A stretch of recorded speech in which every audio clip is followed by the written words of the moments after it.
Nếu cái lấy một cái đặc hiện mới thả tá lục ru trong cái gặp thì đặc biệt nào tỏ là ôn mới đó bà chứng công nái cách gặp thì chứng ôn mới mới cho thua ấy bong cốt trong nuôn trắm tùng mờn bà chứng cách gặp thì chứng cứ miền 4 có khó cổ khổ tỏ này bằng một nọ này tỏ chứng cái ai bong cốt trong nuôn trắm tùng mờn là dùng bọc cốt ở mày tỏ mờn á có pram môi liên mùi sán pram pơ mờn bay pón học và môi rối 87 ចឹងលោកគ្រូប្រកួតបានមិនអញ្ចឹងលោកគ្រូប្រកួតបាន6លាន1សែន70000តោះនេះបងប្អូនអរគ្នាបាទខ8លាន9សែន50198លោកគ្រូបង្គុតទៅជា8លាន9សែន50000បាទគោ7លាន7សែន13613លោកគ្រូបង្គុតទៅបានជា7លាន7សែន10000តោះនេះបងប្អូនអរគ្នាបាទចំណុចបញ្ចប់បាទមើលណាខ6លាន1សែន56667លោកគ្រូបង្គុតបានជា6លាន1សែន60000បាទនេះគឺជាចម្លើយនៃកិច្ចការផ្ទះអញ្ចឹងលោកគ្រូសង្ឃឹមថាជឿជាក់ថាបងប្អូនទាំងអស់គ្នាក៏ធ្វើត្រឹមត្រូវដូចចម្លើយរបស់លោកគ្រូដែរបាទអញ្ចឹងសម្រាប់កិច្ចការផ្ទះគឺយើងចប់ត្រឹមប៉ុណ្ណឹងអញ្ចឹងមេរៀនរបស់យើងក៏ដល់ទីបញ្ចប់ដែរមេរៀនទី1របស់យើងក៏ប៉ុន្តែមុននឹងបញ្ចប់មេរៀនលោកគ្រូក៏មានសំណួរពី3សំណួរសួរទៅកាន់បងប្អូនទាំងអស់គ្នាតោះនេះបងប្អូនអរគ្នាបាទអញ្ចឹងតើកាលពីថ្ងៃមុនតើយើងបានរៀនអំពីចំណុចអ្វីមើលបងប្អូនជួយឆ្លើយលោកគ្រូតិចមើលបាទការបង្គុតចំនួនឥឡូវលោកគ្រូមានមួយសំណួរទៀតសួរទៅកាន់បងប្អូនតើការបង្គុតចំនួនមានប៉ុន្មានរបៀបមើលបងប្អូនជួយឆ្លើយឲ្យលោកគ្រូតិចមើលព្រោះថាយើងរៀនហើយណាបាទការបង្គុតចំនួនគឺមាន2របៀបតោះនេះបងប្អូនបង្គុតឡើងនិងបង្គុតចុះអញ្ចឹងលោកគ្រូសូមសួរបងប្អូនមួយទៀតដើម្បីបង្គុតឡើងតើយើងត្រូវធ្វើដូចម្ដេចមើលបងប្អូនជួយឆ្លើយតិចមើលបាទដើម្បីបង្គុតឡើងគឺយើងត្រូវមើលខ្ទង់ខាងស្ដាំបន្ទាប់បើខ្ទង់នោះស្ថិតនៅចំនួនលេខ0លេខ1លេខ2លេខ3លេខ4គឺយើងបង្គុតចុះតែ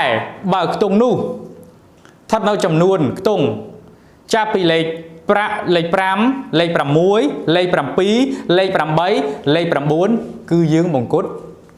ឡើងបាទអរគុណបងប្អូនទាំងអស់គ្នាដែលឆ្លើយបានត្រឹមត្រូវបាទអញ្ចឹងសន្មតថាមេរៀនទី1នៃចំនួនរបស់យើងថ្ងៃហ្នឹងគឺបានបញ្ចប់រួចរាល់ហើយអញ្ចឹងលោកគ្រូសង្ឃឹមជឿជាក់ថាបងប្អូនទាំងអស់គ្នា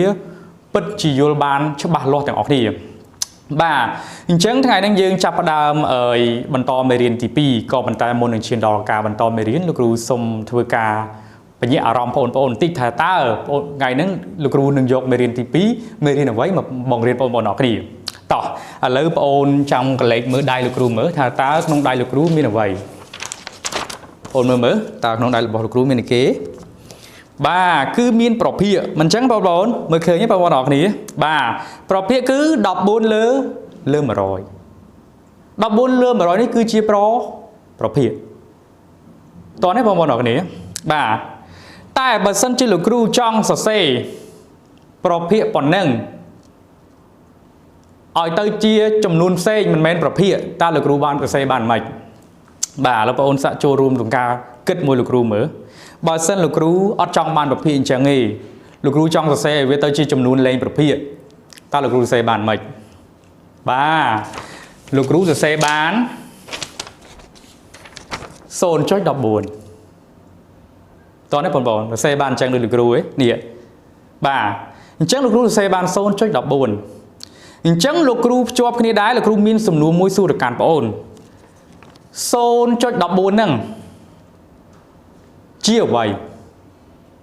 មើលបងប្អូនជួយឆ្លើយលោកគ្រូតិចមើល